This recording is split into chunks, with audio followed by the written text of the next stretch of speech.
You ask Tiger to solve. This deals with linear equations with one unknown. The final result is x equals 2.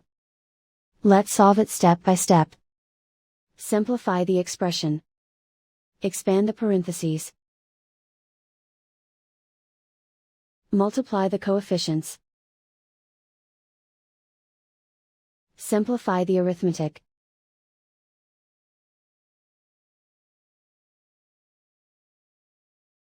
Group all x terms on the left side of the equation. Subtract 6x from both sides. Group like terms. Simplify the arithmetic. Group like terms. Simplify the arithmetic. Group all constants on the right side of the equation. Add 10 to both sides. Simplify the arithmetic.